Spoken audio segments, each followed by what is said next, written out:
As the gang prepared for their summons to the High Council, they decided it would be important to have representation. They sent a tweet off to the lawyer that Jim met way back when he fought at the Blitzkrieg, Jiminy Walbinder, of Walbinder, Winkle and Warts Esquire. As Jiminy walked them through the gravity of the summons, he reminded them that they would be subject to a zone of truth when testifying. They decided to clue him in on what happened, and they worked out a strategy in case they needed to craft truthful but elusive answers.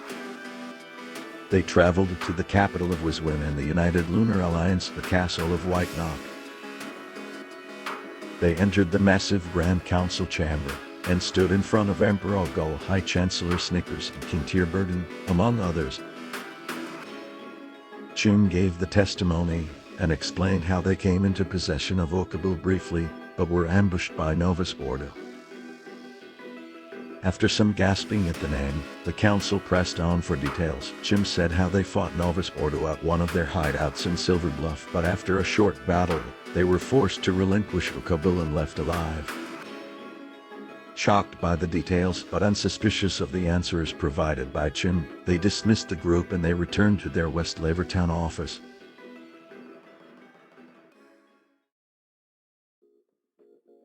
A place to call home. As they arrived, they were greeted by two of Breivik's brothers, Darvik and Korvik, who he had hired to provide security. They alerted them to the pile of tweets that the group had waiting for them. They were all prospective missions. I guess when people hear that you fought Novus Ordo and lived, it's good for publicity.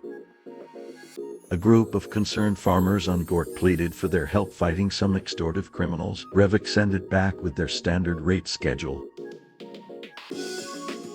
Next, an ornate fancy tweet came from Britta Hobnob, the matriarch of the most powerful Maglama family. She was looking to track down Empress Rosal, who had been missing for several weeks from the public eye. Additionally, she was seeking help introducing her alcoholic firstborn, Bob, to Commander Odin of the ULF. The team sent Mardu West, Badface's mercenary, to follow up on Greta's quests. The last quest was from the leader of the Vile Spine Hunters, a mercenary group on Jeswin. The leader, Captain Vinehook, had sent his squad on a mission to hunt a monster on the surface. They haven't returned. The gang decided to go to Jeswin and talk to the captain, but not before Badface gave Mardu another harassment mission. He instructed him to take a severed finger from the Rakdos fight and put it in Lavro's bed.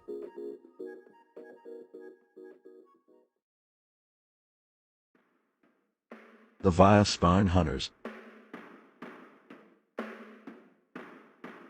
The group arrived at Captain Vinehook's fortress and spoke to him about the missing team.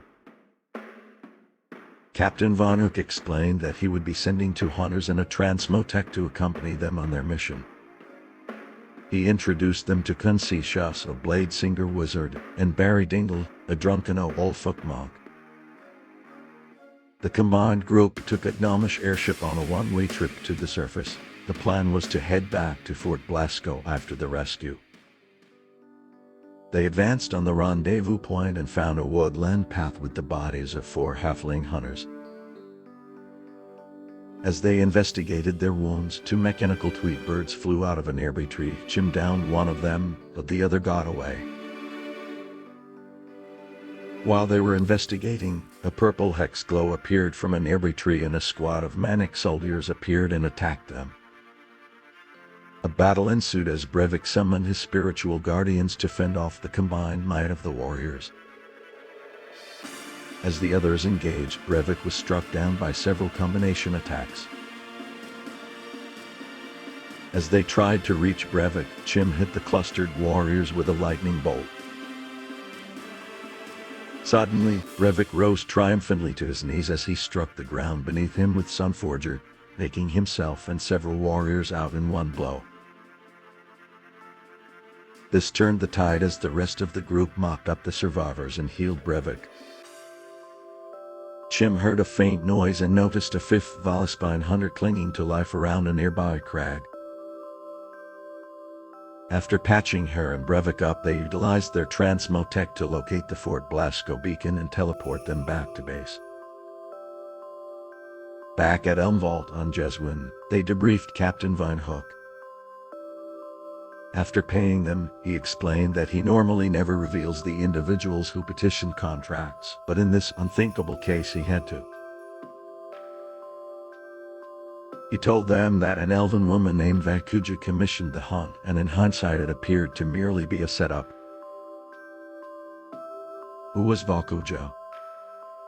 Why did she want these hunters dead?